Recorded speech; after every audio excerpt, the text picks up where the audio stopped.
Hi guys, how are things? Oh, there's an echo happening here. Why is that? No. Hang on. Why? Is it this? No. Well, this is odd. I'm whispering at myself. Hang on. No. Why are you doing this? Oh, sorry. Hmm.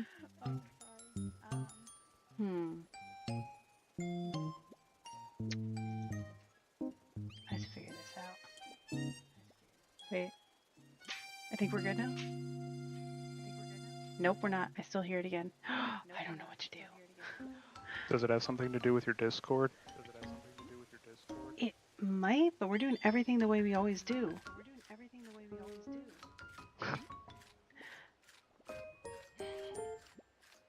All right, we're gonna figure this out. I feel like it's gotta be.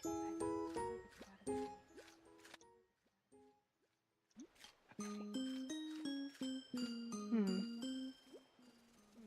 This is really odd. Everything I can think of is correct.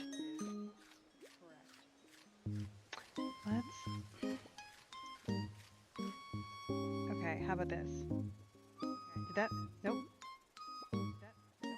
Dan, I think it's picking my voice up through your headphones. No, because I keep turning mine off or onto mute whenever you're talking right now. Wow, and I hear you echoing too. Let me try this real quick. Yeah.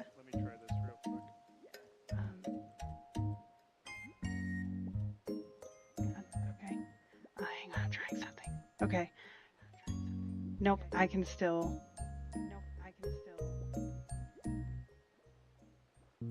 Yeah, you guys. I mean, Mercury squares Saturn today, but this is wild.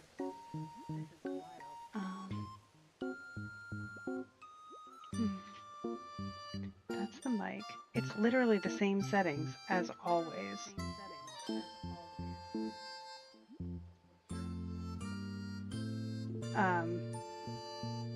OBS. I will tell you what the square is about once we solve this problem, because I don't want you guys to have to deal with all the echo. For sure. Happy to tell you though. I'm plugging the mic and I'm plugging it back in again. Hang on, let me turn my headphones off, because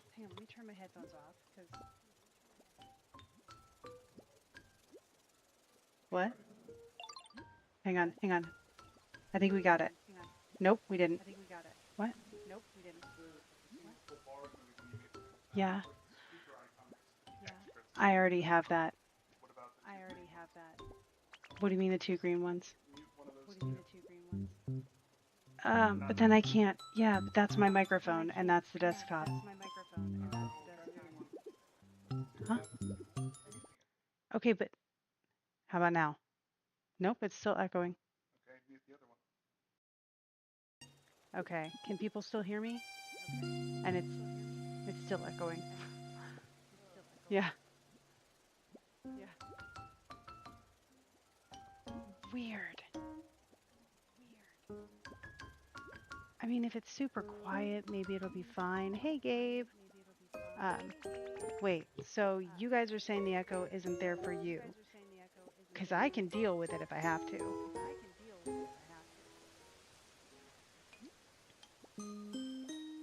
Yeah, it's weird. I'm hearing even my game on repeat and you. So there's something weird about this. Just quiet. Why is it quiet? Hang on. How about now? Yeah, I haven't changed any of my settings. It's so weird. Okay.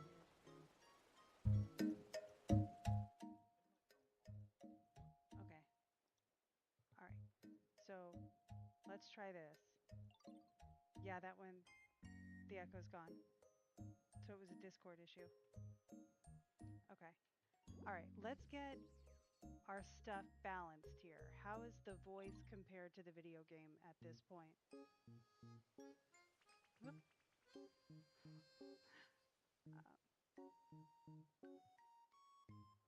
yeah. So is the sound good now, you guys? What's the balance like?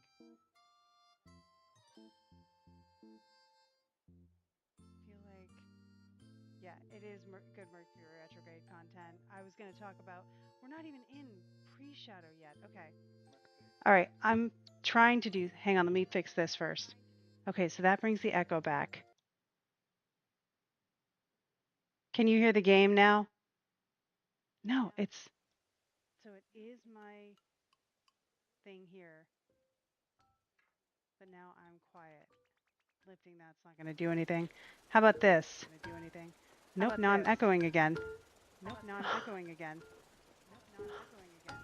We might have to stop the stream and start again. I may have to restart the computer. What's over here? Oh, there goes that guy. Yeah. Yeah. I turned the desktop audio up. This one? That is the mixer. Normally, both of these are on. Like, my microphone is on here.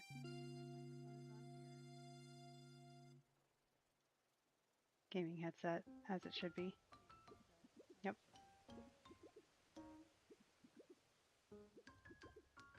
Ooh, okay. Dan is to the side helping me out here.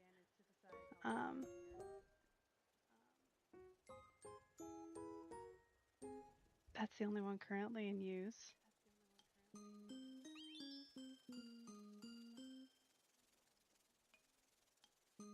Yeah. Wild, right? Because the mic's off on these.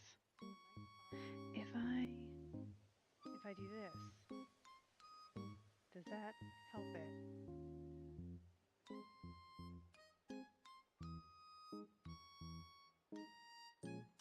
What? That one? It's off. Yeah. I think that helped it. Wait.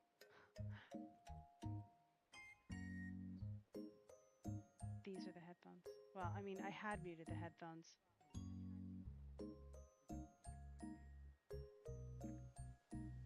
You mean turn off my headphones? Yeah. Well, now I can't hear myself. Yeah, I'm still getting echo because I can hear it still through here. Yeah. But if I do this, it's still echoing. Yeah. Well, that's, yeah, I don't know.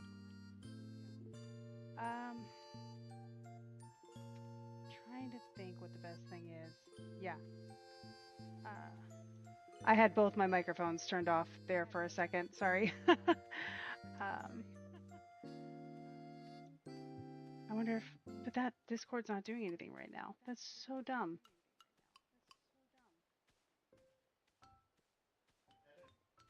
Huh? Okay. Checking.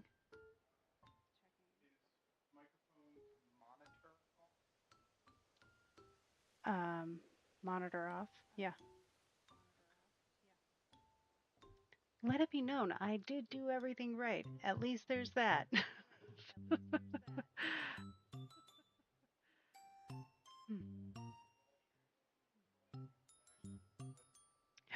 That's it. Okay. How about this, you guys? Ah, I think we got it. Yeah. Okay. That's never happened before, but I think we're good now. Okay. Someone's saying I'm still quiet. I can fix that. How about now? Yay, no echo. There's always something. Cool. Yay. Well, here we go then. Only a 9-minute distraction. Oof. Now Dan is calling me, and that is definitely worth it. Okay. We're good. Huzzah. Yeah. Can you hear me? I can hear you. Fantastic. We're good.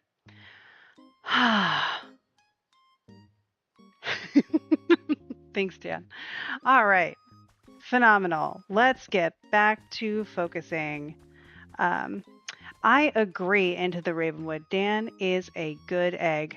Um, and everybody can be heard. Oh, and now you can see that my brother is also playing Pokopia. Oh, that's fun. Um, he deserves the credit. He's the reason I got into Pokemon in the first place. So, yes, I have a brother. Um, my brother is a Sagittarius, which is fun. We're like 6 months, 3.5 years apart, really, but who squared whom and doing the things with, yeah. Okay. So I was literally going to jump on today. This is the funny thing and be like, hey guys, tell me about your tech problems. Because a lot of the time people will talk about having issues with tech. And I sit there and I'm like, but I can't think of an astrological reason for this. And today I was going to be able to be like, okay, I've got reasons for this. So the reasons are we're going to blame Mercury. Sorry, Mercury.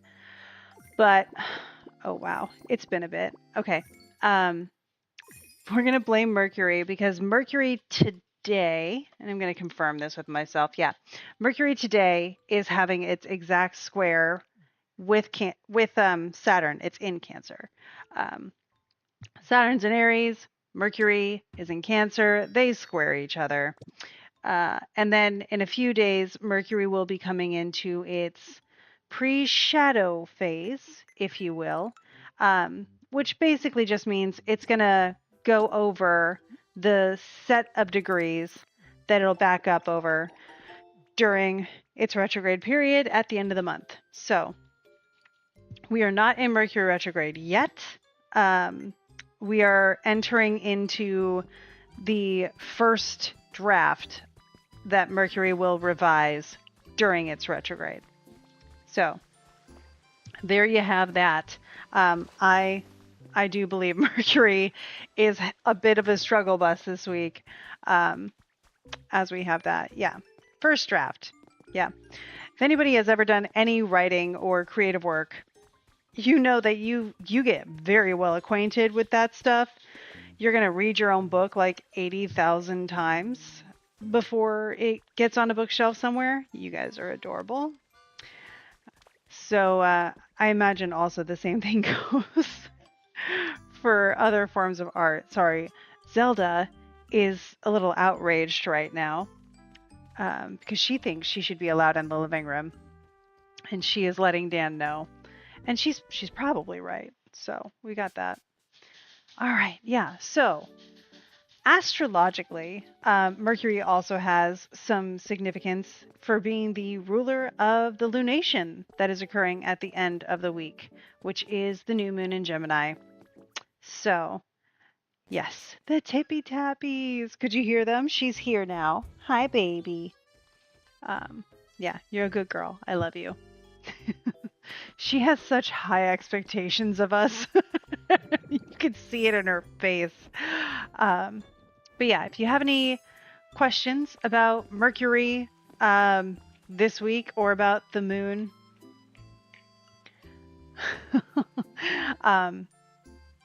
yeah, no major tech issues, but today has felt like it's lasting forever.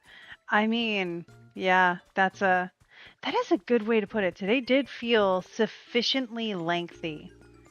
I wasn't upset about it. I gave myself a bit of a break today. I sent my 107th query this morning. AJ, I am the tech and I have issues. Yeah, same. But yeah, I sent my 107th query this morning and decided that that's enough. Mostly because I ran out of agents on the list. So I went through the whole thing. Yep. Yeah, I like to imagine it is. It's going to be lucky number 107. So, yeah. Yep. And now we wait. And honestly, it's kind of a relief to be able to do that and just be like, yeah, now we wait um, and see, and we'll find out. And it's been going, honestly, already it's been going pretty decently as far as the standard goes. So I'm excited about it. I'm hopeful. Um, and now I'm distracting myself with other things too, like Greece. Greece is coming up, and I can't wait. It's gonna be awesome. Somebody left this door open. How irresponsible. Of course, it's not like we have any crime, but still. um, cool. Yes, yes.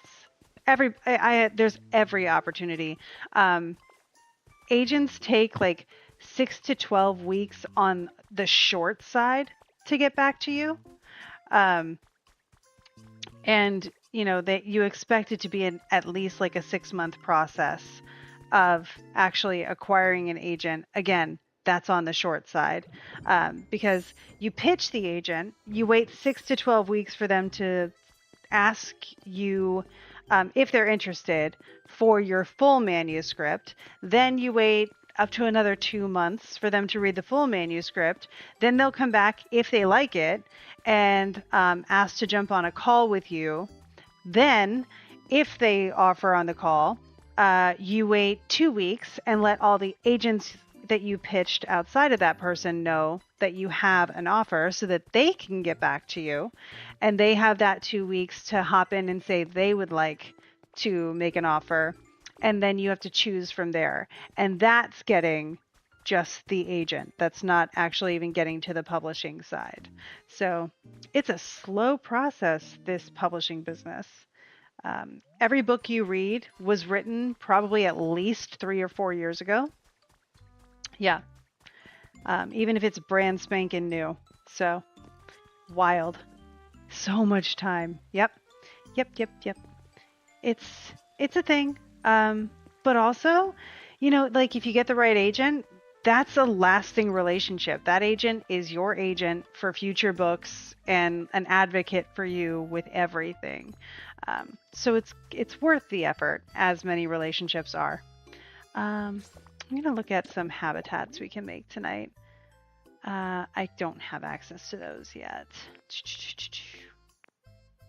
Oh, we need to check on him. He's probably here.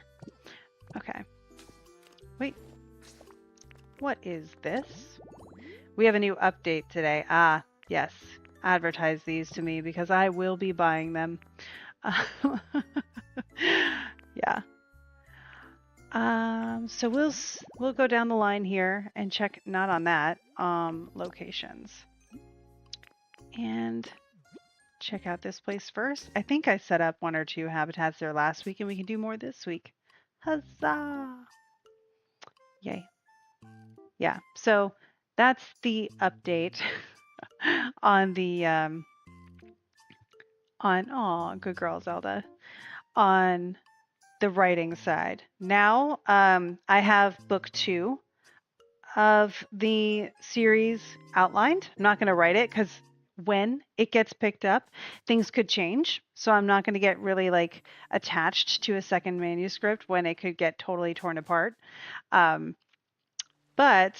I have other book ideas, so I'm going to start working on those now too. This next book, a bird has been here. The next book is going to be centering around kind of liberating spirits from organized religious limits that have been put on them over centuries. So that's fun.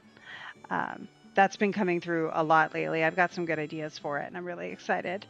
I need that. Oh, I need to get closer. That. Nice. Yeah. So that's something to look forward to. Will it be in the fiction genre? Yes. Yes, and it totally will apply to...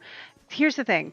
I believe that fiction is one of the best ways to help people heal and to help kind of work on belief work that helps you allow yourself to believe in magic, because you're going to imagine what's going on in that book, and then you're going to tap into it a whole lot easier.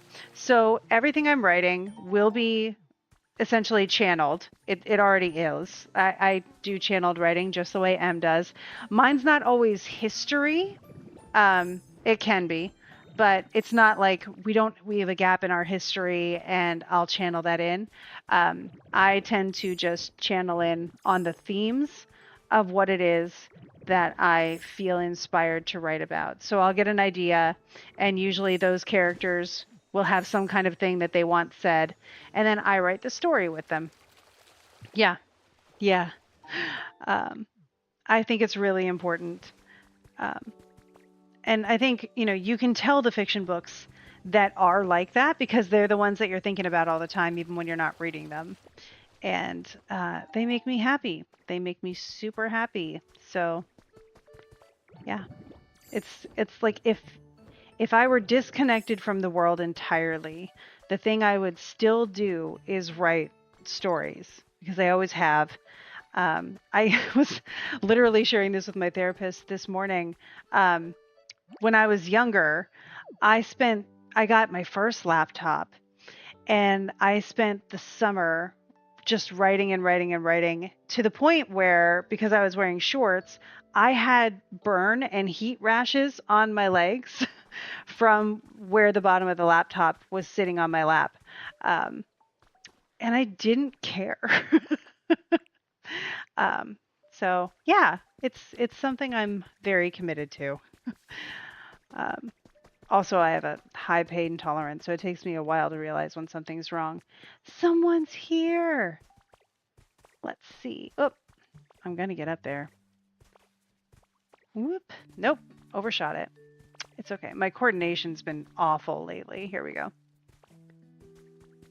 Recently learned that... Oh, another bird is here. Good Lord. Um, yes, there are certain churches that will baptize people post-mortem. Does that do anything? Feels like almost they're cursing the dead with their doctrine, not trying to insult beliefs here, legitimately just curious. So yeah, I'm going to take the way you put that as, putting your will onto someone who can't consent to it once they've already left here, which is kind of how curses function, right? Yeah, and we have confirmation that it is a thing from people who know, which is great. Thank you guys. And so I'm going to operate from a, as far as I know, position here, from having, oh, hi, bud, from having conversed with spirits, from having done a lot of spiritual work. And I know there are people who are in the chat here who have also done a lot of spiritual work. So feel free to weigh in. This is really great community conversation. I feel like once you have crossed as like a person that's not like, as an individual human being person who has lived a life, unless you become a legend or a deity or something like that, the sort of expectations put on you, which is kind of what we could think about this as, don't really matter. You're off doing your own thing. That's more of a closure ritual for the people who are still here. And I remember I did connect with a friend once whose family had a lot of religious thoughts about them after they passed. And I checked in with them because, to be perfectly honest, they blamed me for a lot of it. And so I checked in just to be like, dude, are we all good? Like, what's happening? And they were frustrated that it was happening, but it didn't change or affect them. And it wasn't even frustrated as in like, oh my gosh, I'm so mad. It was like a rolling your eyes kind of frustrated, which was helpful to learn and understand. Well, okay, so in this situation, it was someone who I was doing healing work with. And as we would do the healing work, their dad, who had passed, and certain guides would come through. And this person would journal to their dad to cope with a terminal prognosis. And I told them I didn't see a problem with that because they felt closer to their dad and it was really helpful for them. And when they did eventually, years later, pass, um, there was some blame of this person is in hell and it's your fault. I checked in. First of all, I don't believe that's how hell works, but also I've connected with that person several times with validation since then. They are okay. Um, and it was just that family's way of not facing some stuff they didn't want to face. So I accept it. It's fine. Um, I lost a friend over it, but that's okay. uh, yeah. Yep. So, and I like even now, if I see the people that were involved, it's awkward, but they're not. There's no animosity anymore because, like, I don't know. I'm gonna let people have their grieving process. I think that was the only habitat we made here. But yeah, grief is very complicated and something that I tend to lean towards respect their process and try not to take it personally. Yeah. Mm-hmm.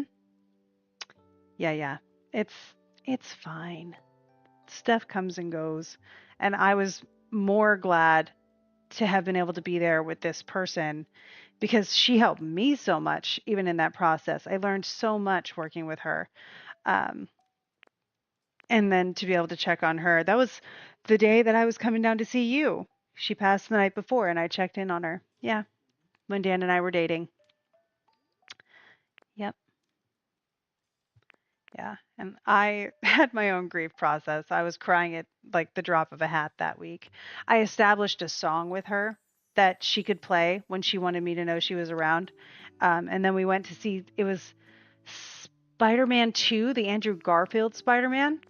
And the song that played during the credits was the song. So I lost it. Um, so that's how that happens. Yeah. Oh, wow. Yeah. Wild. Um, oh, wow. AJ, your best friend's a mortician and she helped you grieve. That's a skill set. Yeah. Yeah. Families are complicated. Um, let's see. That's not going to be here, is it? What else can I do here? That's alpine. Those are the puffy flowers. Okay. Um, I haven't done this at all. What do you mean? What do you mean? Um, let's see. I need Skyland flowers. That's why. Okay, so that's got to happen on. I don't even know if those trees are in Skyland. Okay. Power line and a garbage can. I've already gotten all of those. Are you normal flowers? You're normal flowers. And you're the only one we haven't gotten. I think I can make this happen. Let's go find 4 flowers laying around. Not these. Oh, no, wait. These are not a habitat. Okay. I mean, we have 4 flowers and we can make them a habitat. I need this. Come with me. Yes. Oh.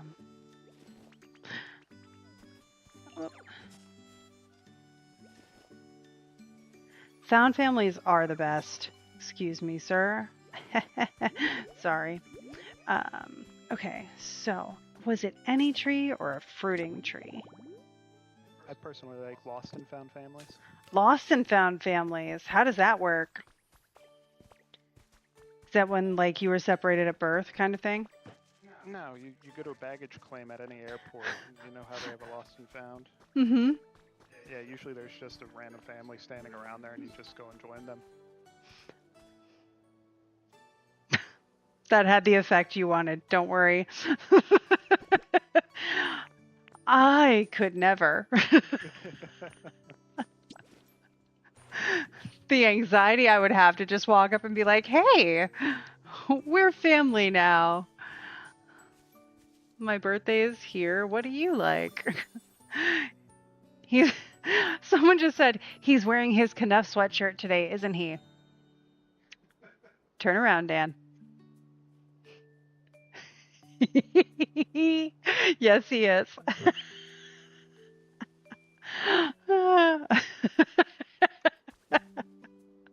All right, so we made this habitat, which is great. He is. It's very on brand. We love it, Dan. It's great. Well, thank you. Yeah. Toil this in the soil. Beans and a wheelbarrow. Huh. I can make that happen. Gosh, I know I can make a wheelbarrow, but do I have what I need on hand? I think the superpower, the secret superpower I would have, if I could, is to not take fall damage. That to me is like almost as valuable as being able to fly. Right? If you knew you could just leap off of something and you would land and you'd be fine, that's worth it. I would do that. I can make a canoe, but not a wheelbarrow. What do I need? Iron ingots. Well, shoot. I bet I can. Whoop! I didn't mean to do that. That's fine. Take care of yourself here, buddy. I don't know. Maybe there's some random iron ingots around. Usually there are. Copper's everywhere. I don't know about iron. I could always go somewhere and come back. What? Oh no. You are struggling over there. Can you guess?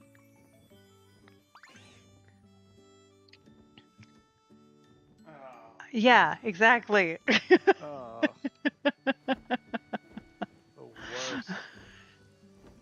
This is like, you know, when you get a phone call from family and you're like, I really don't want to be on the phone for like half an hour to an hour. And they're like, I'm here anyway. Thanks, dude. Anyway. Yep. See, I'm not the only one. Plenty of camaraderie here. Okay, I think... And he always makes it rain. Okay, so what we're going to do... I know where I can get some good iron... I might have to, like, make ingots, but we'll start at Bleak Beach. We'll come back around. We'll put a wheelbarrow here by the end of the night. Help me remember. Your power is being able to talk to anyone, and they talk to you. It can be hard when you're busy. Yeah, you do have that, though. I have been to coffee shops with AJ, and the way AJ can talk to someone and they respond, and I'm sitting there like, are you guys best friends? And I just didn't know. And it's a new encounter for AJ.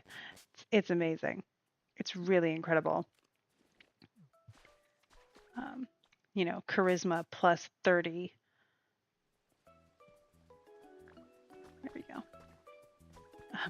You're welcome. Definitely a trait I admire. Meanwhile, I'm over here like trying to work on my resting face so I don't put people off.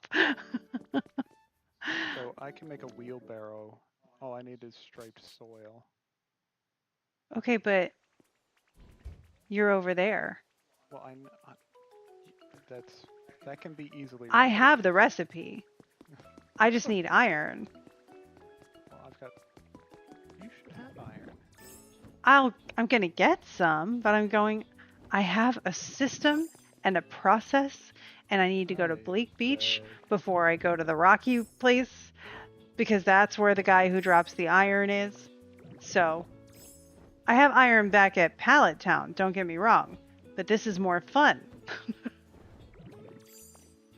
I'm hoarding my iron at Pallet Town, obviously. I I was this year's old when I started actually using food and potions in video games, and that's only because I don't want to have to do cutscene locked battles more than once, and that's happening more and more. Yeah, yeah.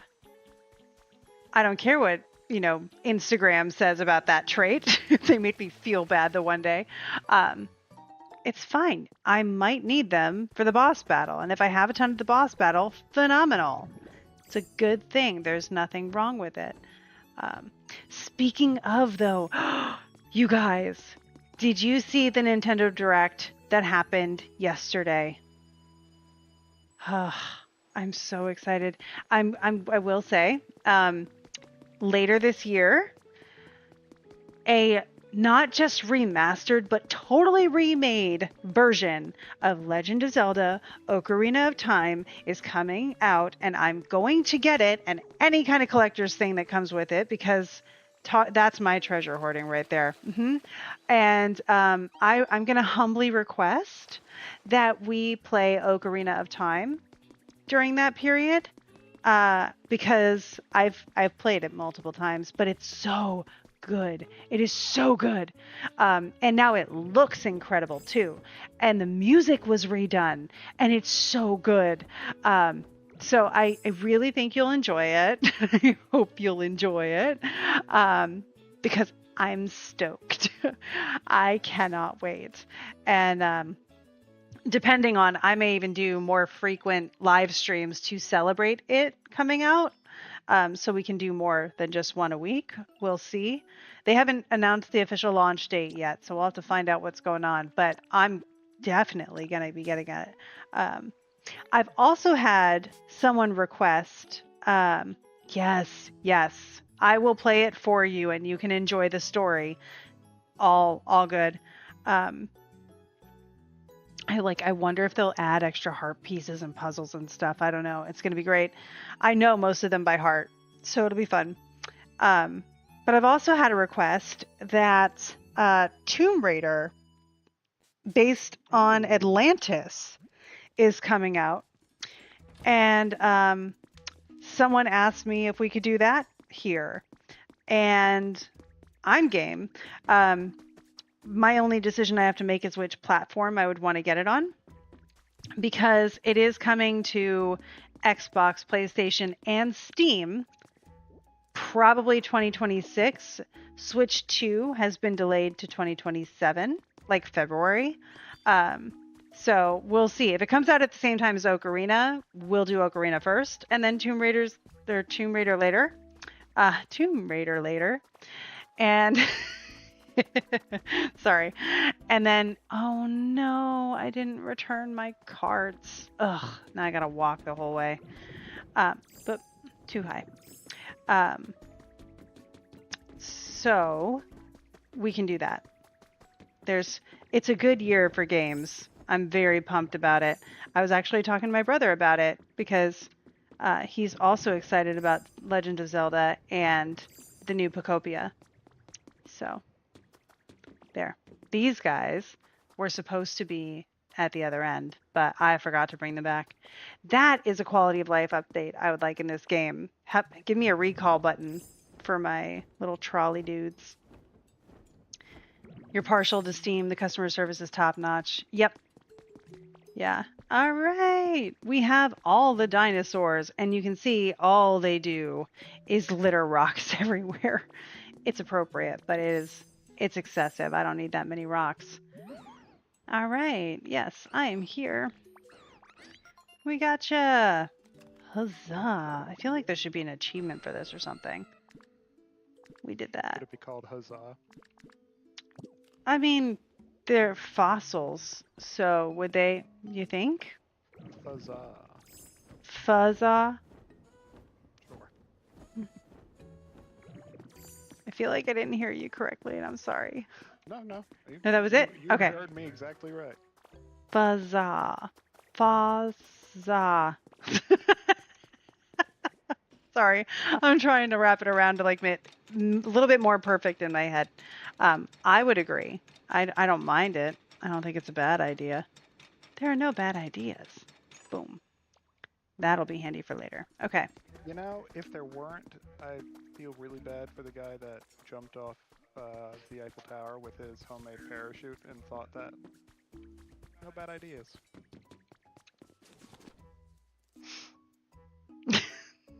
You're welcome. AJ, you didn't get a dad joke, but you got a Dan joke. Are you satisfied?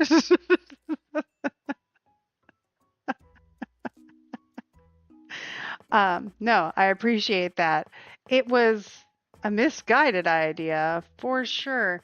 I guess there are no bad brainstorming ideas. Maybe I'll be more specific. Aw, it's got to be ingots, doesn't it? I don't want it to be ingots. Yeah.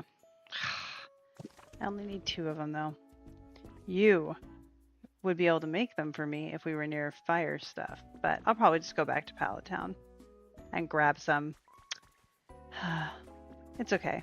They'll be replaced. You guys look like you're having fun. Happy for you. Oh, we gotta check our ripples. Yeah. Yeah. So, that'll do, Dan. That'll do. Correct. Yeah. I have another thing in my head and I have to let it like move on before I move into this next topic. Okay. Did anyone else have their rainy day movies? Oh, rainy day movies. No, which now is kind of sad to think about it. I love that you have rainy day movies. Babe sounds like a perfect one. I had a piggy bank of Babe that my grandma gave me. I think I only watched it like once though. Where are we here? Oh my goodness, again. Yeah. So between now and let's see, next Wednesday, I'm just looking at the transits really quickly to make sure that I don't just chat away the whole stream.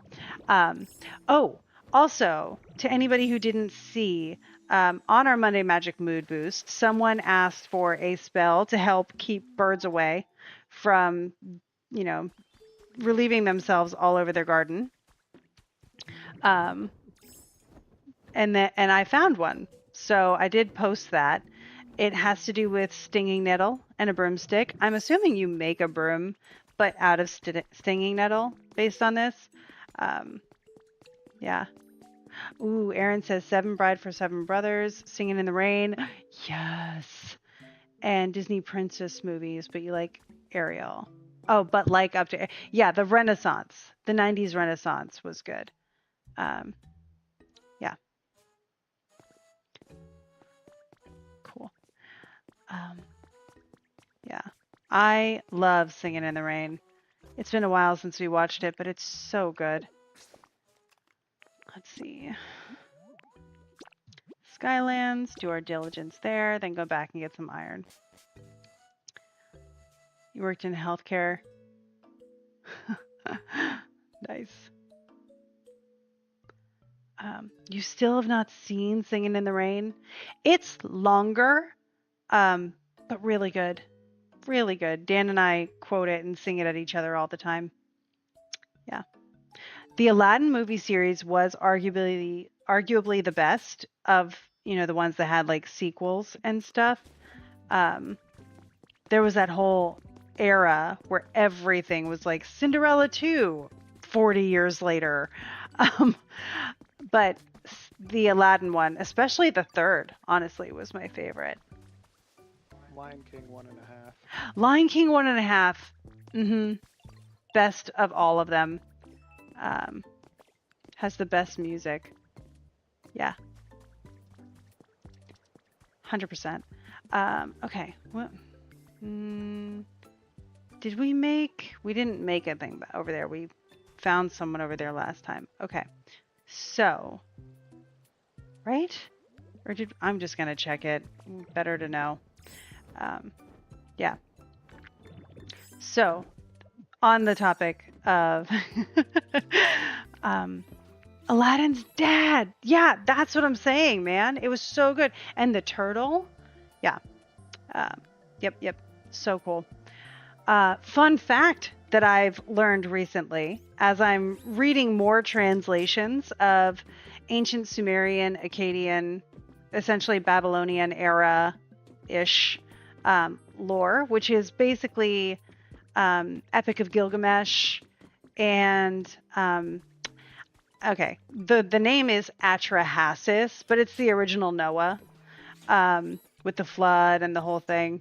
And side note, fun fact: do you know that the reason that I believe it was Enlil sent the flood? Um, they have three primary deities in that pantheon: Enlil, Enki, and is it Ea? No, I think Ea is Enki. Anu, Enlil, Anu, and Enki, and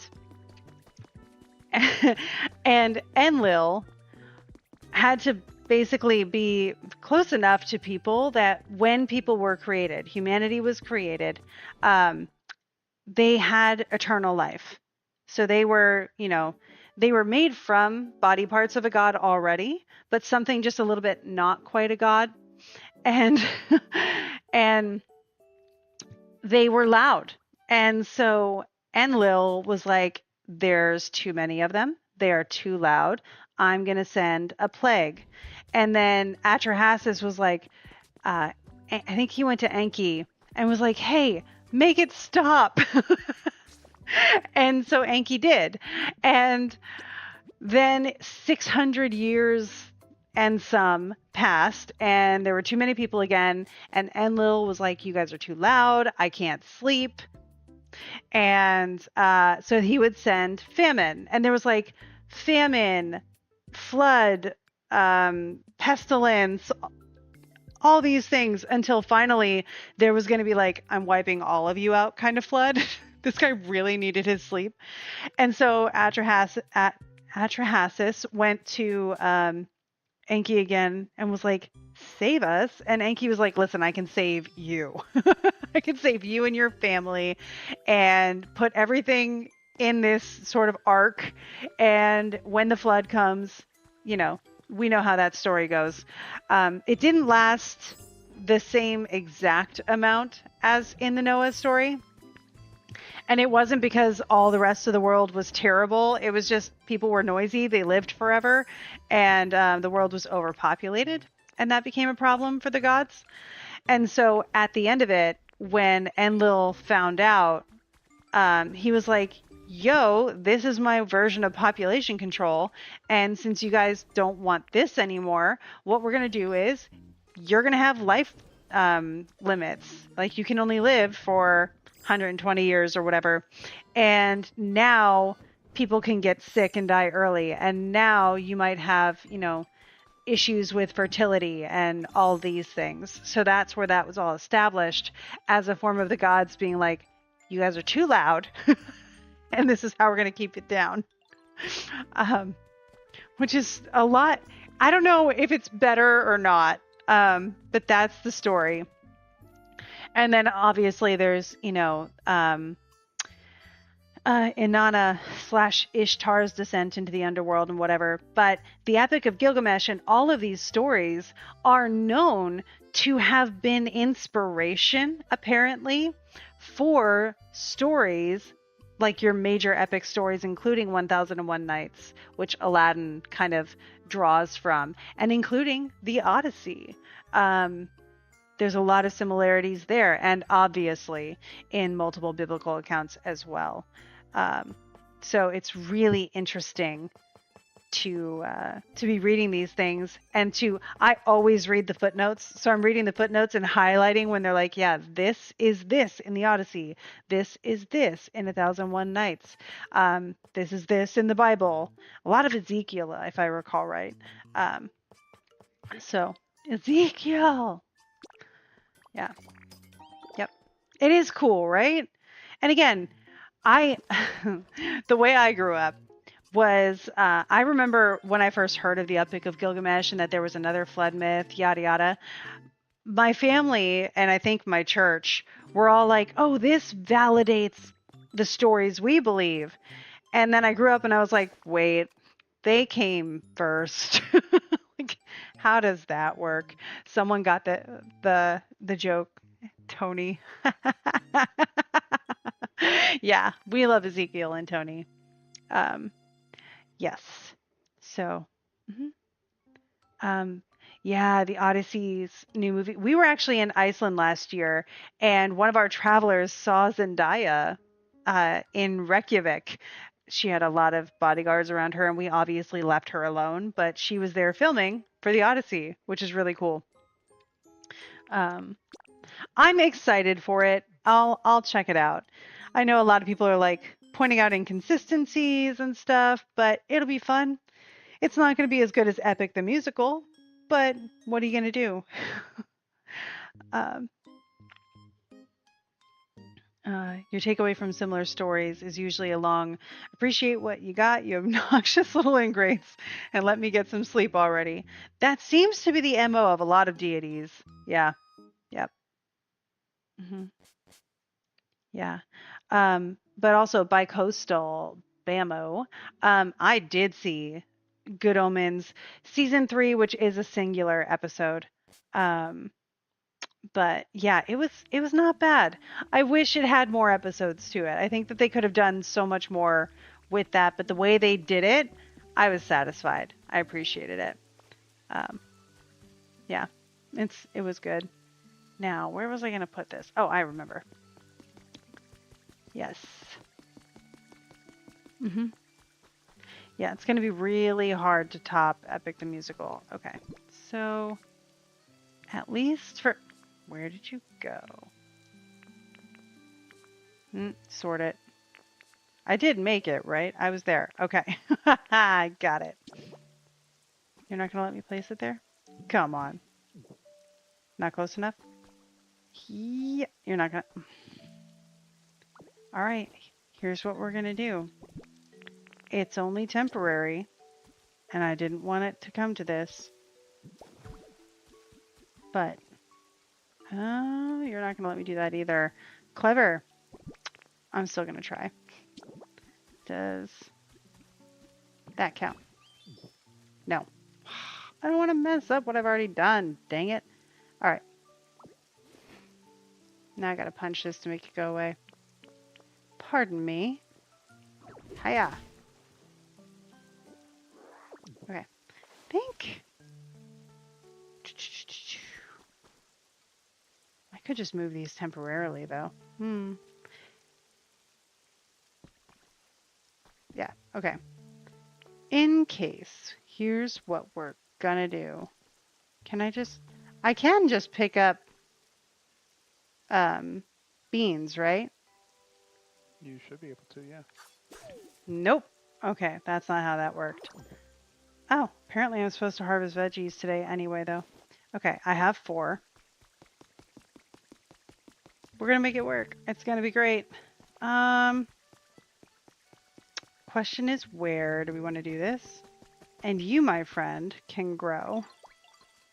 So I gotta make sure you can follow me. Let's do a little thing over here. Um, Wish you could just punch things and make them disappear. Wouldn't that be great? Yeah. I feel like we are playing Zelda again because of the rain. At least here, it's not making us slide all the way back down into oblivion. Hello there, madam. Where is... There you are. Okay. Do you have something you need to say? Oh, No. thanks. No, I'm talking to a Pokemon. Oh, I do. If you have something you need to say, obviously, I would love to hear it. You matter. Um, Another bird today. Wow. They are making up for lost time. I feel like something over here is very conducive to farm. Yeah, these guys. This way. Uh, yeah, it's been a rainy playthrough today. Boop. Aha. Now. Um. Oh, I need bean seeds, don't I? Yeah, I can't just plant beans. Okay. They're making this more complicated than I would like it to be. Oh gosh. What was that? Was that you? Did you do that? Oh, it's the rain. Okay, gotcha, gotcha. Okay, so I think you can hang out for a second. I think I have to go get bean seeds, which I have. I have my own little Noah's Ark. It's called Pallet Town Underground. Okay. Uh, let's see. Yay. Oh, we're talking about Greece. I'm excited for Greece. I have completed the little amulets I made for everybody. They are packed, so I won't forget them. It's gonna be great. I have everything like I do a packing pile of stuff that I know I'm gonna need and I don't forget it. So this coming week I will have to actually organize that pile. Um, I can go in here. Mm-hmm. Not that one. Is it you? No. Is it you? No. Is it you? Nope. Get out of here. This one? No. So it's got to be over here. Seeds. Okay. You're going to tell me I do have bean seeds. Okay. We have 4 of them. Excellent. What did you do in Pokopia today? I spent like 2 hours just trying to make a single habitat. Okay. Any recommendations for folk magic for a procedure I'm getting done tomorrow? So if you say procedure, I'm assuming you're going into a hospital and, since the procedure is happening tomorrow, yeah, healing pain and pain management, we got you. Also, though, I had for my angiogram, I remember a couple years ago, I was a little bit nervous about the the whole thing in general, obviously, but also about the transits that were going on that day. And it should be known, like, procedures are objectively not your best, luckiest day, right? So when you see that sometimes you have like weird transits that don't look so good on a day you're going to have procedures, yeah, uh huh. um, that makes sense, right? Because you're having a procedure. Um, and so that's one thing to like take into account just in case. Don't worry, you are fulfilling the transit by just having a procedure. Um, but also, get out. No. Ah. Okay. I was drowning there for a second. I'm good. Um, as far as things to do during, if you wanted to, the one thing I have been able to make happen, because like you end up in a hospital gown and all that kind of stuff, right? But I have been able to draw up a satyr square, which is a little like folk charm, and I put it in my sock. And it made me feel better. And it went really well. So it's just you write out the satyr square on a piece of paper, put it in your sock, good to go, as long as they're okay with that. Um, you want to hear something really funny, Dan? This habitat I spent this whole time making, I already have the Pokemon for it. That is unfortunate. Yeah, thank you. I needed that. Satyr square. Yeah, so a satyr square is hard to explain out loud, but I'm going to try. So the way it goes is writing it under like satyr for the top word, and then underneath it the next word, underneath it the next word, underneath it the next word. Okay. Um, satyr, Sator. Next word down, arepo, Arepo. Next word down, opera, Opera. And then rotas, Rotas. What you get is it says satyr across the top and satyr across the side. So it's like an acrostic poem, right? Yes. Tenet opera. Thank you. I missed the T. Thank you, Beulah. So you write those words one underneath the other, and that becomes a general protection spell. Its origins are rumored to go back to Egypt, but a lot of magic is rumored to go back to Egypt. Um, those letters are not letters that would have been commonly used in Egypt unless there was some kind of Roman influence because they're, more of a Latin alphabet, right? Um, yeah. um, but yeah, so you write that in the form of a square on a piece of paper and you're good to go. That's literally it. This thing has helped me more than once. So while I know it's got ambiguous origins, I also have seen it work. So I'm not mad about them. Um, so something to keep in mind with that. Um, Honestly, we're doing pretty good on habitats here. Not as many as I thought. Um, yeah, yeah. But then for recovery, I have, I don't know if I made it into a highlight or not. And if I didn't, I will go into my Instagram after this and make it into a highlight. Because when I got my top surgery done back in 2024, I did a how I'm preparing for this, how I'm recovering from this whole series. And that is what I would recommend. It worked really well for me. I did it for healing wounds, for pain management, for bruising and swelling and that kind of stuff.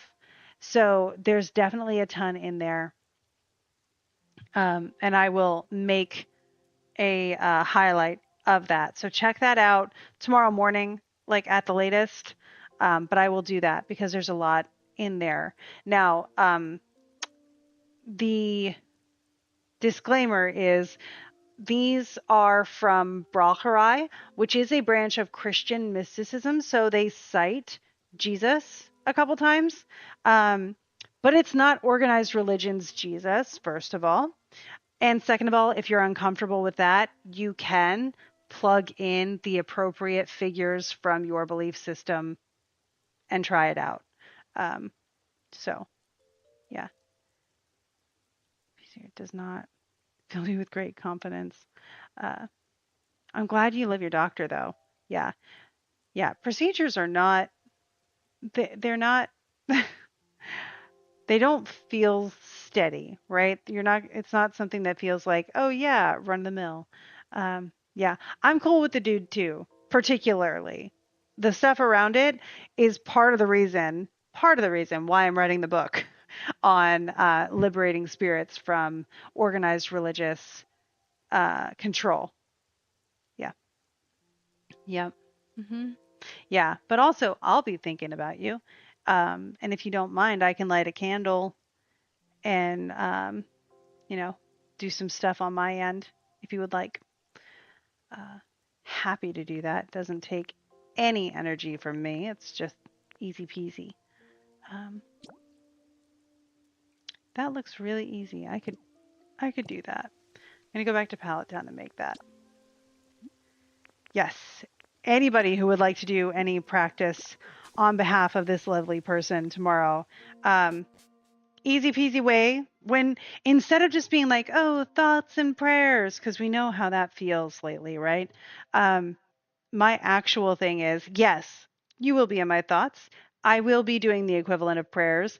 And I want to take some actual action, even though I can't do anything that's going to directly heal you unless we work together and do energy healing. I will take like a white candle. I will carve the person's name into it or the closest thing I have. And probably put a little oil on it and just like maybe some herbs that are appropriate. Light the candle, let it burn. Um, yeah. You used to work with Persephone. She's wonderful. Yeah. You connected with her energy best with pyromancy and reading flames and smoke, tarot, and astral projection. Um, yeah. That's awesome. Um, Yeah. There was a question up a little bit that I saw AJ pointed out. Let me see if I can catch that. Um, uh, do, do, do, do, do. Yeah, cool. Oh, any recommendations on working with Persephone and her energy? Got it. That's where we're at. Um, and then you got some good feedback here from Into the Ravenwood, which is great that you're going to Greece, Into the Ravenwood. Love that. Um, yeah. Uh, yeah, I mean, recommendations on working with Persephone. From, again, I haven't directly worked much with Persephone, but I'm very familiar with the lore of Persephone, and I know a lot of people who have worked with Persephone. I have to remember what I'm doing here. Um, Actually, I can just take all this. um, you want to figure out what aspect of Persephone are you most drawn to. Start there. You don't have to stop there. Um, but it's a good place to start of like, what about Persephone do you feel most connected to? There are a lot of themes to dig into there. Um, so it's worth just being like, I feel this resonates with me. And it's so much like developing a friendship. It really is. Um, but you can see things that are like that resonate either with you or with the mythology. Pomegranate seeds are always going to be one of the most common things people bring up. I can just make a plate here. Um, but, doing little offerings and libations are one of the standard go-to things for deity work. So an offering would be pomegranate seeds, or I would imagine, Persephone being of spring energy, seeds of any sort, gardening of any sort. Um, I'm trying to remember. Someone was reminding me of Persephone recently. Oh, and her connection to the dead. I was talking with someone about branding, and they were like, "You should talk about dying more," because I'm very comfortable talking about dying. It's something I'm very close to. Um, And so they were bringing up Persephone in that capacity too. The one foot in two worlds kind of situation in particular. Um, yeah, it was just really funny that they put it that way. Um, you've been burning your Apollo incense a lot this week, especially coming up to, I mean, speaking of Apollo, we're coming to the summer solstice uh, in just like a week and a half. Yeah. So Apollo's got a lot of energy right now. Yeah. Cool. So far, you've connected with her ability to walk between two worlds. You'll pull some cards, but haven't done anything physical yet. Make energy real for myself. Yeah. Yeah. And again, pomegranate seeds, I think you can get pretty easily. And just put them in a little dish for 24 hours if you want like a really structured way to do that. Um, yeah. Yeah, I think it's perfect. Um, Yeah, it's one entity I've worked with like in a more official capacity on behalf of other people and for myself on occasion is Saint Expedite, which is so funny. It's a saint that they're pretty sure did not exist, and is sort of like a construct that's useful for modern work and is very Hermes-esque. Um, I've worked with that energy a couple times, and it's again the right candle, the right colors, just having as many things as possible on the table. It's basically if you were setting the table for a friend coming over and you wanted to make their favorite food and you wanted stuff to be in their favorite color and just make them feel super welcome, what would you put on the table? Do that for this entity, and you've got an altar. Uh, it can be that simple. Yeah. Some of the Saints vibes are so chill and fun, while others are so serious. Yeah. Yeah, the variety is definitely there.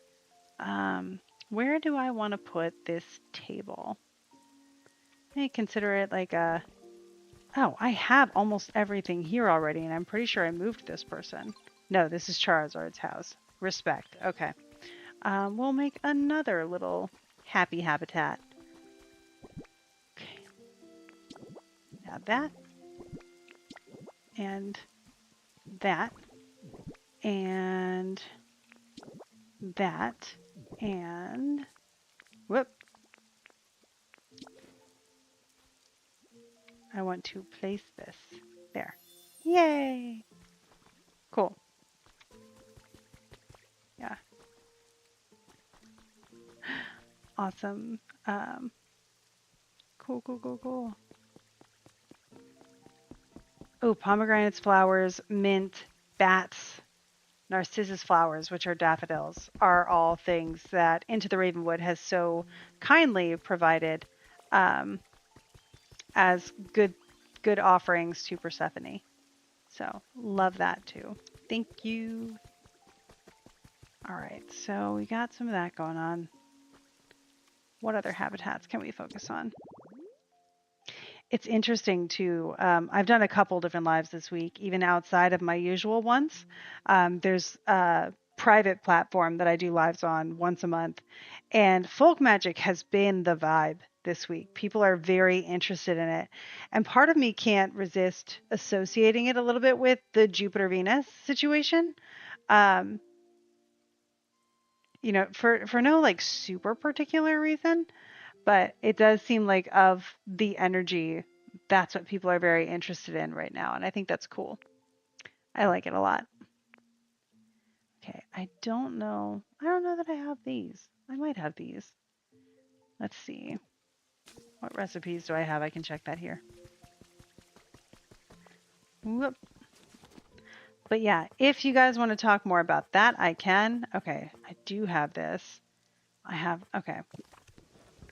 I think I can make this one, but I gotta go back to handy dandy Pallet Town. You lean into Appalachian Scots Irish heritage with folk magic.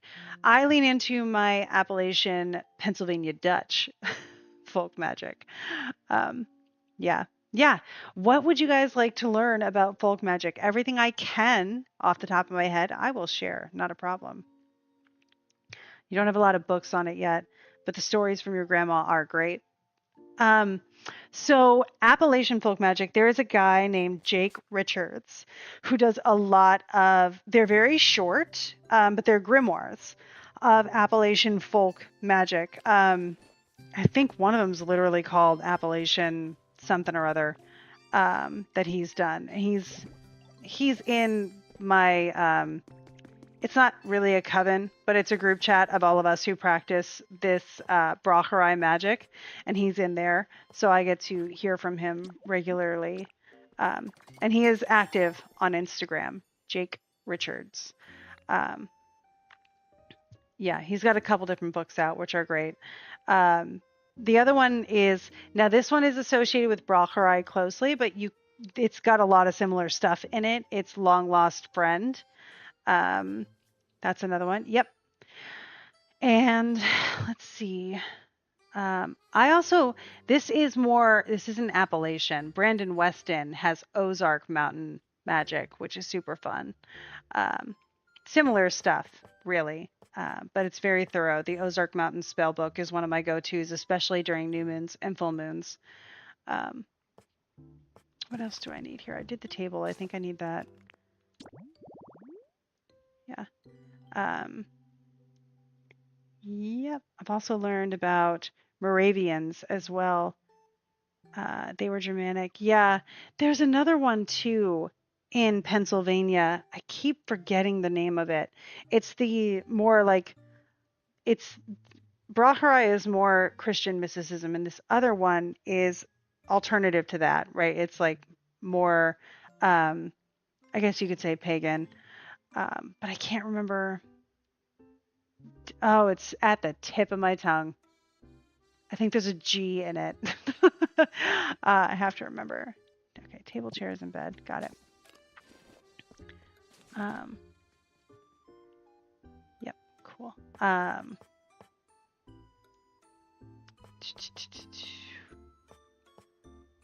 know I can. Chairs, good. Yeah, and then do we have the bed? Cool. That's a habitat. Yeah, so that's a good one. Yeah, and I mean, the cool thing is we live in the best time ever to have access to these things because everybody's publishing books about them, which, again, if anybody's curious, that means it's open. It is an open practice. A lot of Appalachian folk magic is. And yes, I say Appalachian. I acknowledge that some people say Appalachian. It's a regional difference. I was brought up calling it Appalachian. And I think that's probably what a lot of people in the northern Appalachian range call it. Um, and then the more southern is probably more Appalachian. Yeah. Yep. Yeah. Jake Richards is pretty nice. He learned a lot from his grandma, which is really cute. Um, yeah. Yep. Hmm. As long as you're, basically doing no harm, it's good. Um, even in the group chat, we acknowledge that sometimes you do what you have to do for protection and safety and those kinds of things. Um, but the ideal is doing no harm. Uh, yeah. Um, let's see. I'm actually going to be doing a post at the end of this week of books that I recommended on that live broadcast as introductions to folk magic. I'm probably going to add a few more to it as well. So keep an eye out for a post on recommended books to start building your folk magic library. It's good stuff. Your grandmother taught you mind your manners, mind your business, unless asked. Yeah. Uh, you keep trying to get stuff like that from your mom, but she's not into it. She's very strong, connected, and just lets it be. And is trying not to. You're trying not to be jealous because you want to be all the sparkling magic goodness. You can get in on the sparkling magic goodness. I mean, that's what I'm here for. If you want me to help you, I'm happy to. Because the sparkling magic goodness has many points of entry that you can join in on. Um, that's one of my favorite things about it. Let's see. I want to make this over here. Yep. You're from Michigan and only ever heard of Appalachian pronounced how I do it. Oh, yay. I didn't know it could be said in different until social media. Same. I heard people saying Appalachian and I was like, what's that? But again, it's a regional difference and I respect that. There's no problem with it. I have no issues with it. Because this one already has it. Do I want to make this into... maybe not. I need to get power over here still. Wow. Slacking. Let's take the lift again. Yay. Yeah. Yeah, but those are some good ones. And then... God, I gotta remember... some really go to accessible ones. I'll add them to the list that I make in a post this week. Gosh, I can't remember what they're called. That's weird. But don't worry, you'll know because I will post about it. There's another book you recommended before about Italian folk magic. Yep. My favorite Italian folk magic book is Burn a Black Candle. That's the title. Yeah. That is my favorite Italian folk magic book. And again, Italian folk magic is open. Is this gonna... Oh, of course it loses power over there. Fine. Yeah, that's great. I'm gonna make this here. They can have a buddy.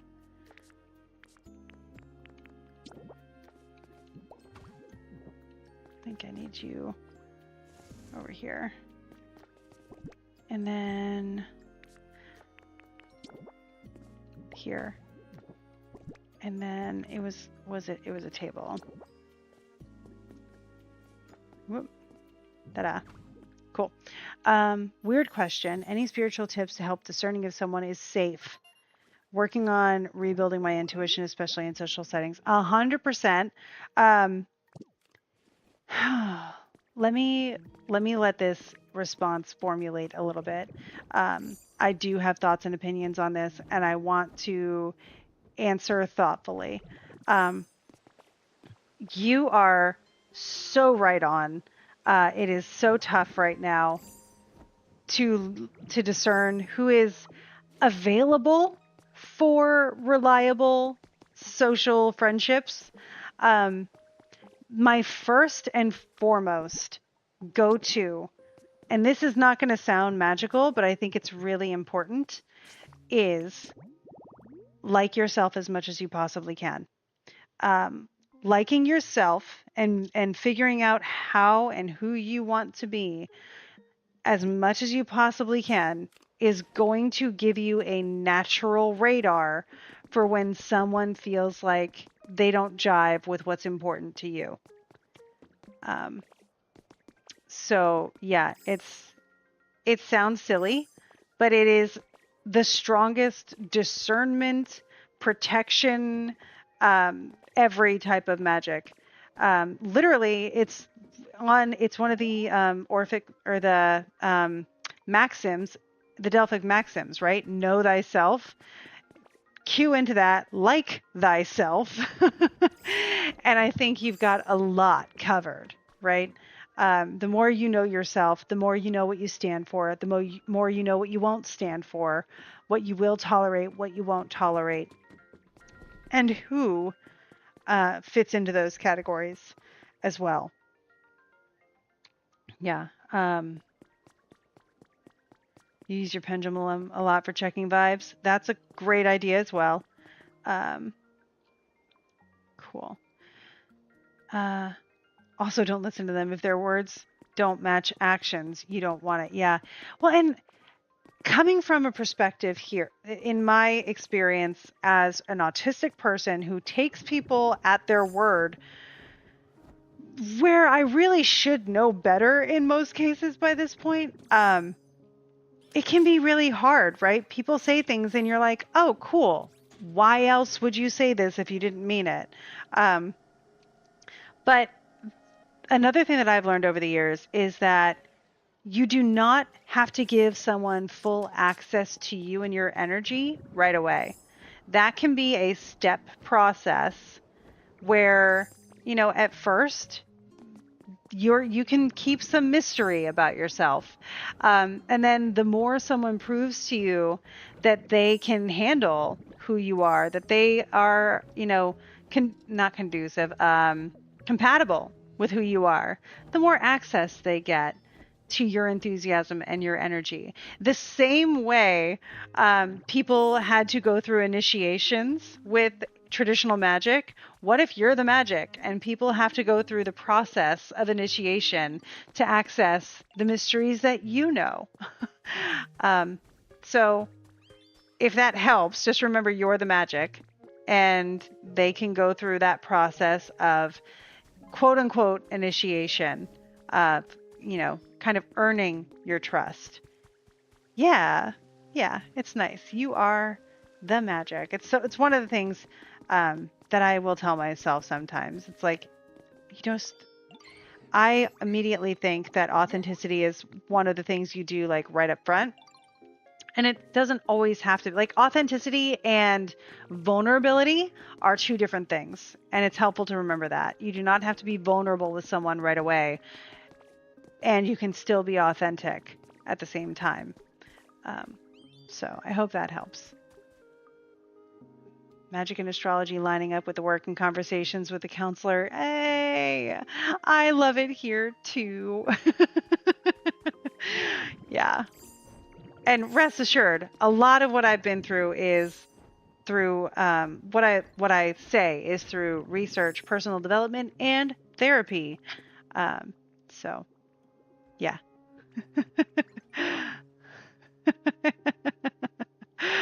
Oh, I'm glad you guys wanted to clip that. I'll have to find it myself and figure it out. Cool. I'm glad that was helpful. That makes me feel happy. Um, but yeah, and don't be upset if you remind yourself frequently. Um, I was just talking with someone the other day of like, why do I keep learning this same simple lesson over and over and over again? And they confess that they do the same thing. So we're not alone. Sometimes we have to learn something more than one time, and that's okay. Repetition leads to muscle memory or spiritual muscle memory. It's okay. There's no consequences to learning at your own pace. Um, Yay.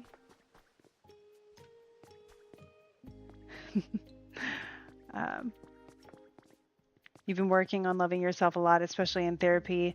Just have a lot of survival mechanisms that are counterproductive, which means I think it might be a body relationship thing.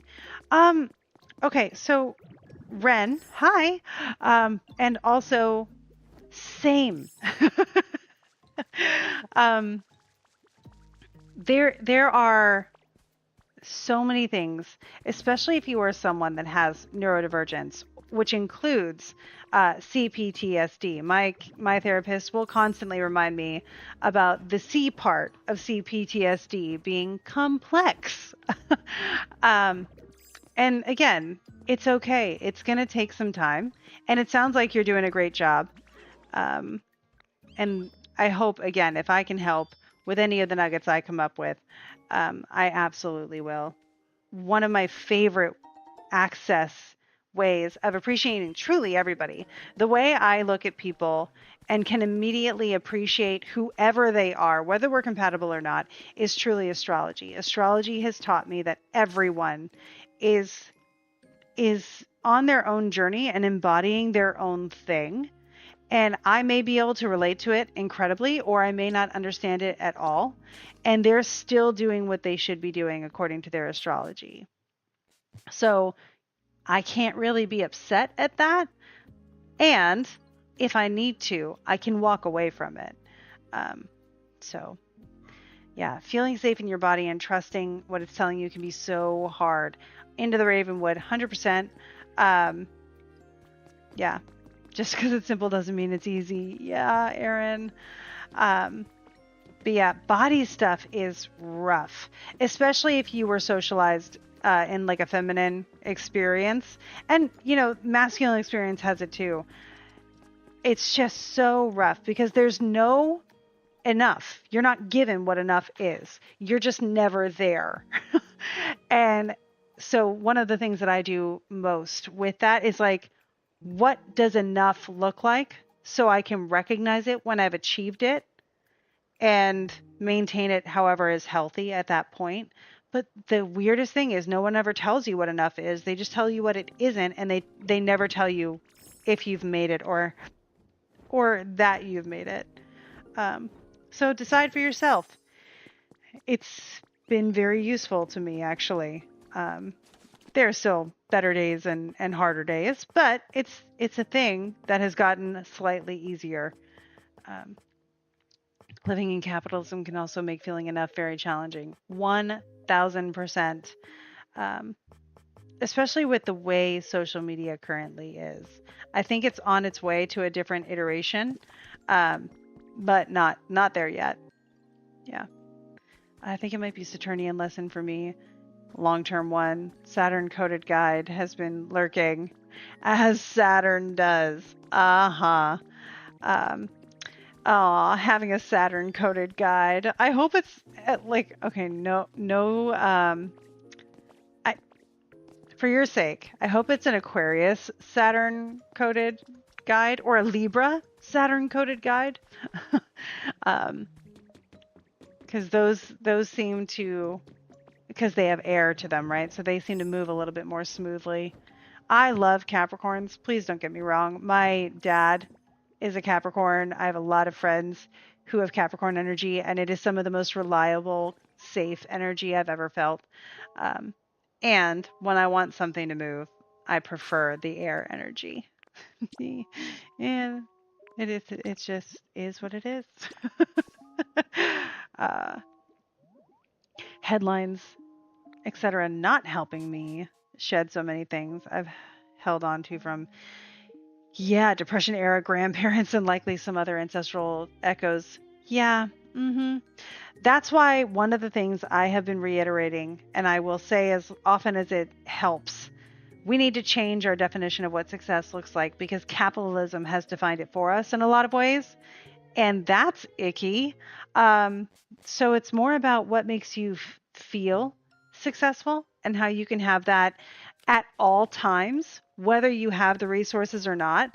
And then when you have that feeling, you'll have more safety. So you'll be able to find resources in a more calm manner.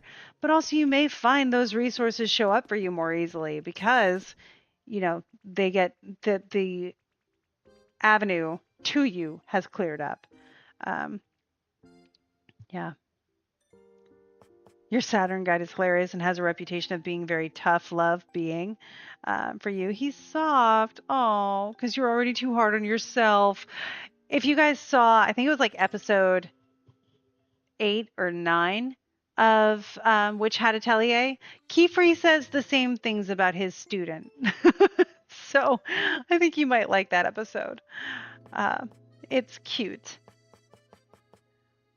I need a sign.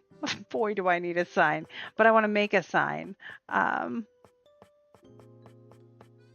Actually, I had a new energy pop in like 10 minutes before this call, before this live. And it was like right in my face and it told me what it's about. And I was like, cool, you have 24 hours to prove it. So we'll see how that goes. But yeah, I do that with friends and with energies who are like, hey, I'm here to help/guide you. And I'm like, great, prove it. Um, I don't know. It works better for me that way. I made one thing. I took 4 years to research it until I was like, okay, fine. I'll accept that this is real. Um, Usually I give it about 24 hours because if they can't give me something that feels solid in that time, it's like, well, then are we really working together? Because I don't know. I'm serious about this life. uh, yeah. But my Saturn is in Capricorn. So maybe I just want Saturns that aren't like mine. Um, yeah.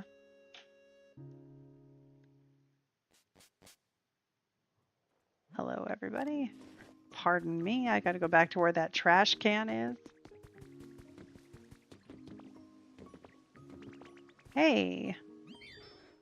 Thanks. Also, play games like this because these guys are telling you you're the best all day, every day. And you know what? I choose to believe them. Heard someone say a rising sign is how you're perceived, presented to the world, and your midheaven is what you eventually want to become, present, and be perceived as thoughts. I think mine is empty. Okay, so where they're getting this from, this is a modern explanation of that has roots in traditional concepts. So I'll start there. The rising sign being your first impression and the personality that you begin as is likely derived from the fact that the rising sign was said to describe your physical features. So your first impression, right? You can actually find in Valen's anthology from Alexandria, the Greco-Roman era, you can find descriptions of like a Scorpio rising will have these kinds of eyes and this kind of face shape and body type and whatever. And it'll go through all the rising signs and give you that. So this is your first impression kind of thing, that as we moved into a more psychologically driven era, they say this is your beginning, right? Also because the ascendant is the sunrise point, that it could be a beginning in that sense. I find I don't by experience necessarily agree that it's a beginning part of evolution. I think I use my rising in different circumstances than I use my sun or my midheaven. To me, it's environmental and situational more than it is personal evolution. Because once I figured out I was a Scorpio rising, I realized I did not have to try so hard to be a Taurus kind of person. Also, my Venus is wrecked. So, again, that's going to flavor my perception here. Speaking on the midheaven being what you want to develop into, I've actually heard that more with your sun sign of like, this is who you want to become and embody. Um, but your midheaven is your reputation. And that's supposed to mean throughout life, right? The midheaven is your reputation and also what you get recognized for, as in like when you receive accolades or fortunate things, which is why it can also be associated with career because it's what you do in your life that people recognize you for and therefore you get compensated, right? So that's where that comes from. So, given that information, hopefully that helps with, how you want to feel out what it is. Um, but yeah, if the signs are empty, my 10th house, my midheaven, both of them are empty. And so you would just look for context to the ruler of that sign. My midheaven is in Virgo. I look at my Taurus Mercury and I get context. My 10th house, if you have your midheaven in your 10th house, mine is Leo. So I would look at to my sun, which is also in Taurus, to get context. Um, the ruler of the sign will give you the context that you're looking for. You do not need to have planets in a sign in order for it to be meaningful. Um, AJ, I owe you a code anyway. I think I owe you two. So, yeah, we'll set that up. Um, yeah, hang on a second. Validations can be so funny. I told my guides to show me a carnation as a validation once. I ended up seeing a bunch of carnation milk cans. I love when guides do that. Honestly, I really do. I think that is the cleverest thing. It's like guides having puns, right? Guide dad jokes, guide jokes. It's the best. I think it's fantastic. Um, yeah, so I love that for you. Yeah. Um, Yay! Can't wait to replay this with a notebook. I get that a lot. Yeah, I hope it's helpful. If there's anything you're like, hey, can you repeat that? Because I want to like lock it in. Let me know. I'm happy to. It's another thing I do with my therapist all the time. Is like sometimes I swear our brains will through the lens of our trauma just be like, nope, you didn't hear that. And I'll be like, no, wait, say that again, because this thing's trying to fight on that and I want to remember it. So I'll have my therapist repeat something and I'll write it down so I can read it later and be like, haha, brain, we're going to learn this because we are. You said so. um, it was a smooth lecture. Thanks, guys. um, I'm glad you all don't mind a lecture. Typically, that has like an annoying connotation to it, but I feel like we do a pretty good job. All right, let's go. Let's go get some flowers. You know what? I know where we can get some flowers. We have to do it anyways, one of our dailies. We're going to go to a mystery island or a dream island. We are avid listeners. Yeah, you are. You're the best. You have your therapist repeat questions and stuff. Yeah. Yeah, right? It happens. You're not the only one. Um, yeah. Yep, yep, yep. Just answering the panel. Yeah. I love panel discussions, to be perfectly honest. Random question for folks. Has anyone had some wild dreams lately? I'll kick us off. This is not necessarily metaphysical, but I woke up the other day and I got so jarringly woken up that I was dizzy for like a good half hour after waking up. I was in my workout by the time I got my footing. And it was because I typically will finish my dreams and then know I've got about half an hour. I always finish my dreams about an hour to and a half an hour before my alarm goes off. So in my dream, the story will wrap up and I'll be like, okay, guys, this is where the story has to end because I've got to be awake soon and I don't want to get too wrapped up in a new storyline because that'll make me tired. And so everybody in my dream will just like chill, like it's backstage after we've recorded a show. I'm not kidding. I am always aware in my dreams.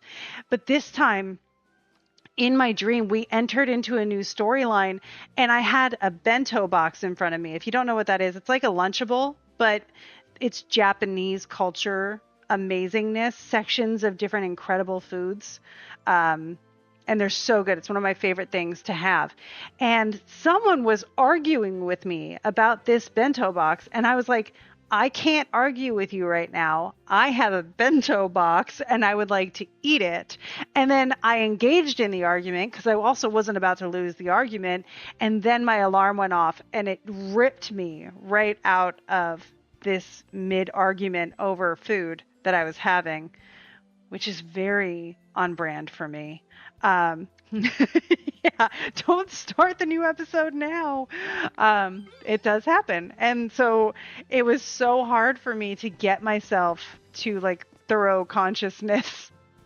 But that's my version of a weird dream. I had a couple good astral dreams recently too. You had a dream recently that was a community college class, and Brendan Fraser was your lab partner. Amazing. You went and got blueberry muffins together, and he was very charming. No idea where it came from or why, but it was fun. That's a great dream. Aw. Yeah, so you didn't get to win the argument, and you missed out on the bento box. You can see why I had a rough morning. Yeah. Um, I had an astral dream where I was arguing with someone, and I totally won that argument. Um, and I guess that's where it counted too, because it felt more like an astral, meaningful thing. Um, and it was mostly just because I was sassing them, which I tend to do. I do love being polite. I think everybody deserves politeness at first blush, but if you show me that you don't, I find that fun too. I'll put it that way. Um, I do love a good argument, says the Scorpio rising with Mars and Pisces and Moon in the first. Yeah. And also, of course, my Mercury in Taurus won't back down. I'll find a way. Uh, you elect, we call it premonition and manifest this very thing. Yeah. Yeah. The Brendan Fraser dream, I would love that for you. That sounds lovely. And I know Brendan Fraser would totally do it. He'd probably have amazing conversation. He seems like a good listener, too, who would ask really insightful questions. I don't know. I wonder where Pisces is in his chart. Yeah. Muffins and Brendan Fraser. You don't like blueberry muffins, though. Oh. Yeah. Chocolate chip, if you want that. Do we have time to look at his chart? If you don't mind me typing for a hot second, let me see.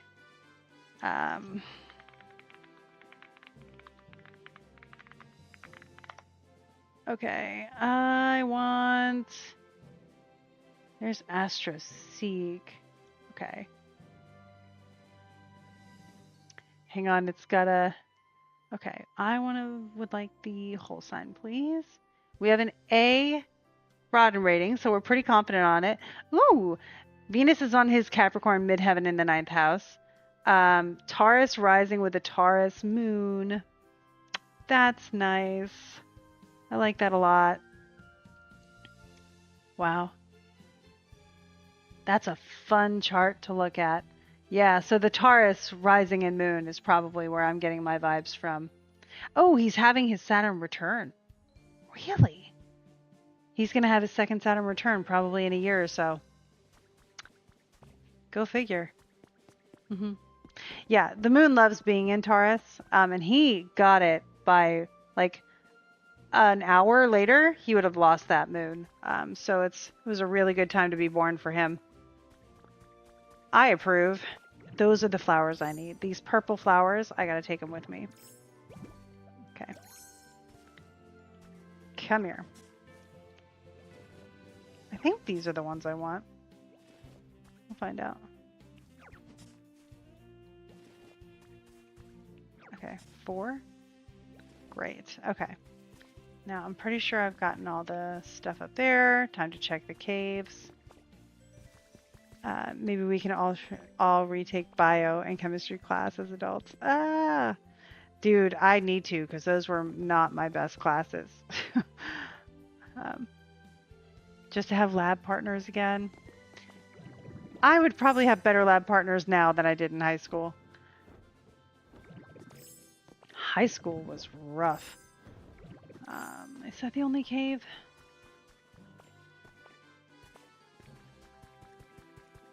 My funny story from high school was I was in earth sciences, but the next class over was a chemistry class, and they broke a mercury thermometer. I think they broke two of them. And so our whole school had to be evacuated because of a mercury spill. it was it was wild. Little unnecessary in my opinion, but we had a lot of stuff like that while I was in high school. All right, is this a different one? This is still nothing. Okay. Double check, make sure. We want all in this area. Confirm. Nope. Okay. All right, we got our flowers. We're good. Cool. Yeah. Yeah. Some adults do need classes in certain topics, for sure. Um, God, I can only imagine how that would go. But yeah, like I had home ec where we learned how to like balance your checkbook and rudimentary sewing, which I really enjoyed, cooking, which was fine. But there was a carpentry class that everybody was supposed to get, and somehow I didn't get it. And I was looking forward to it. I'm so mad I didn't get it. Um, yeah. Hey, Dan, did you have home ec? Well, we called it family and consumer sciences, and I had to have a baby for like, I got it over the weekend. So I had this doll crying all weekend long, and it was a Harry Potter midnight opening of one of the movies. I think it was the second movie, and I had to take this baby with me, and it started crying during intermission, and then someone yelled at me for having a baby at a midnight showing, and it was a plastic doll. And so anyway, now I'm child free.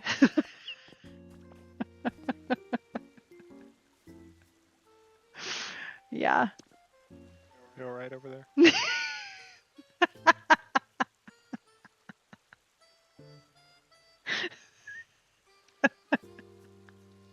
Yeah, I'm fine.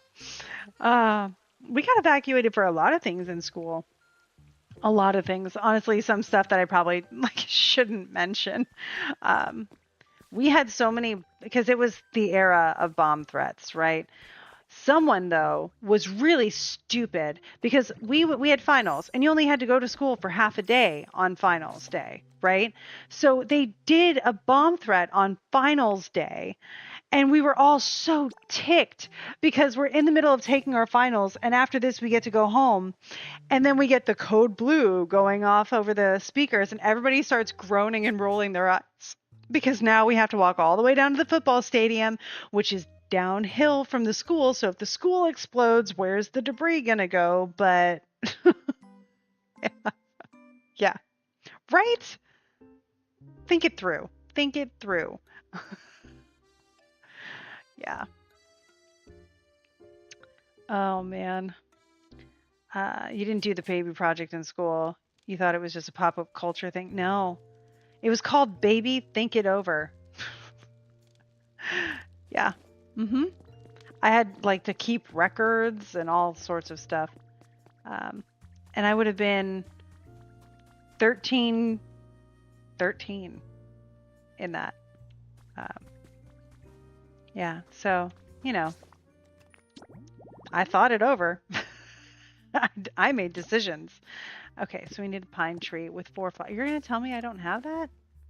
Wait. Huh. Okay. I'm going to find a tree. It's got to be a pine tree. How about you? You guys look good. Okay.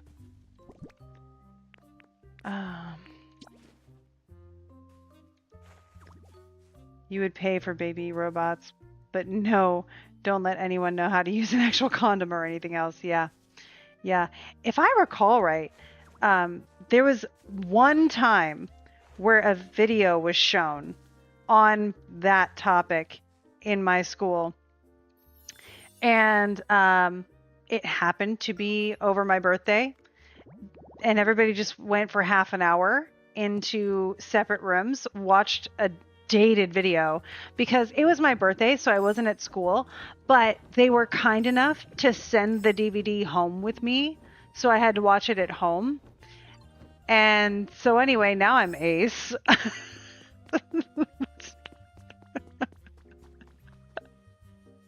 Sorry, babe. Um, happy Pride, you guys. Yeah. It's just, they sent it home because the nurse played softball with my mom.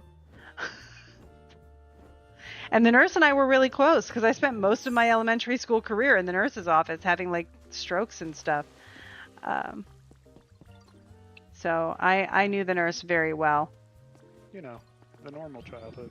It was for me. Some of you didn't grow up in hospitals. Weirdos. And it shows. And it shows. You learned how to make ponytails and braid your hair. That took me forever. I literally met 2 presidents one day, and I had to do my hair myself because my mom was traveling. And so I met both Presidents Bush with, do you remember harigami? A harigami falling out. And that's how I met presidents and made statewide television. And I will have to live with that forever. Yeah. Yep. Let's see. Ren went to Catholic school. Your sex ed was teaching us about all the different forms of birth control and how they would all eventually give you diseases and cancer. Oh my gosh, just like Mean Girls. You will get pregnant and die. Oh. Still laughing. Yeah. Oh my goodness. It was a weird time. All right. You learned from the YouTube musical. Probably a better quality finding a YouTube musical, especially in that time. Better quality education. What are you? Okay, I think you're in the Skylands. Let's go check it out.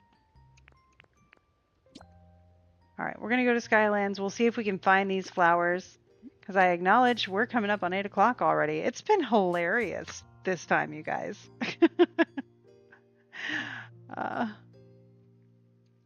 It was the same people who did a Harry Potter musical. Oh man, it must have been amazing. Yeah. Wow. I loved the Harry Potter musical. Yeah, I bet you did. I bet it was very educational. YouTube was the best in the early 2000s. We had a lot of stuff. There's a lot of options out there. And funny, yeah. Okay. So I need flowers. The mission is flowers. So question, moving forward, just checking in. How are we feeling about Pokopia for right now? It's going to be a couple months before the next Zelda comes out and such. Dan and I can do repo, which I think would be like maybe like a once a month kind of thing would be fun. Because if we do it every week, I'm not going to be present enough to teach stuff or help answer questions because I will freak out. So it's very good for the entertainment factor, but maybe not my best moment. Yeah, repo stream with Dan. Okay, so we'll set that up for next week. We'll do a repo stream with Jan. On the regular, would we... Oh, no. I cut instead of rototillered. It's fine. It's fine. It's fine. There we go. But then on the regular, Is there another game we would like to do? We can always go back to Zelda, avoiding rain as much as possible. Um, there are other games out there as well. So, yeah. Yeah. Okay. And then bounce up here. Am I going to be able to make that? No. But I want that.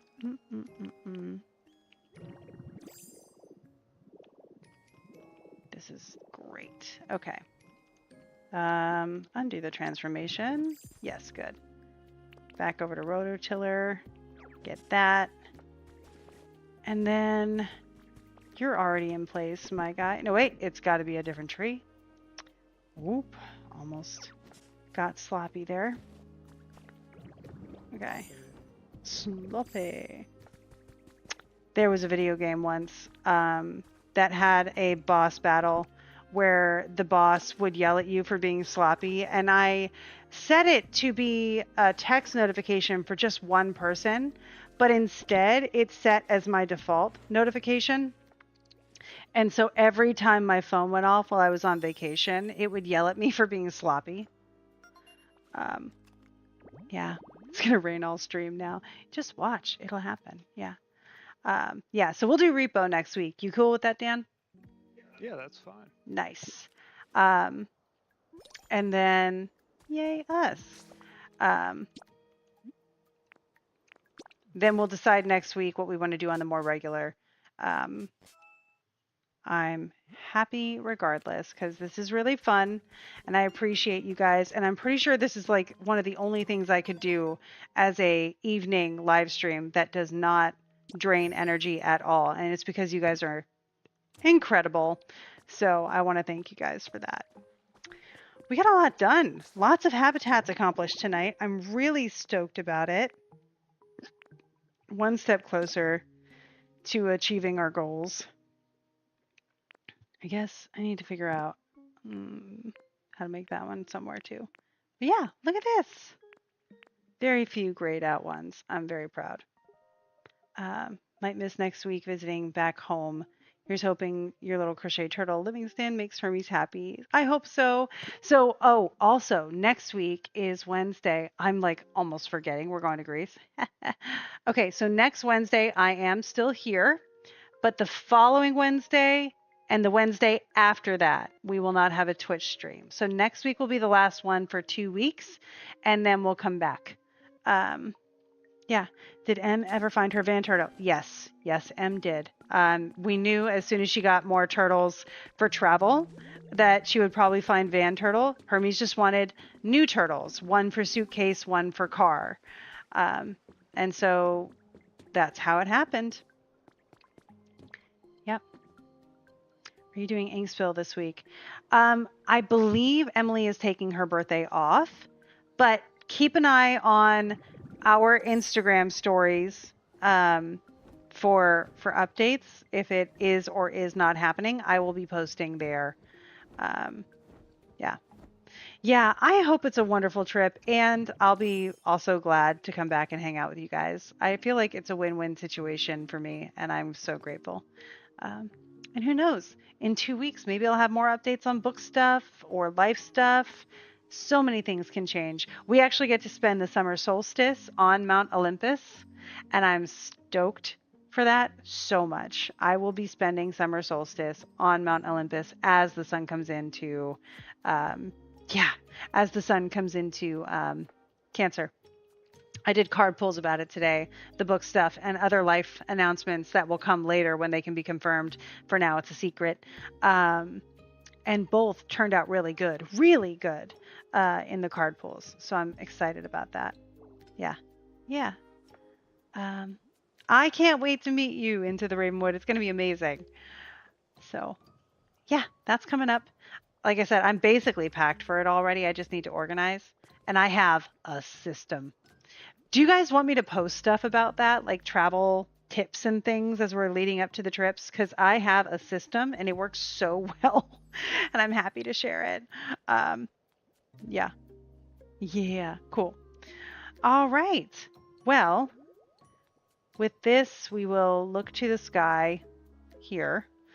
Yeah, Yeah, I can't wait either. It's going to be great.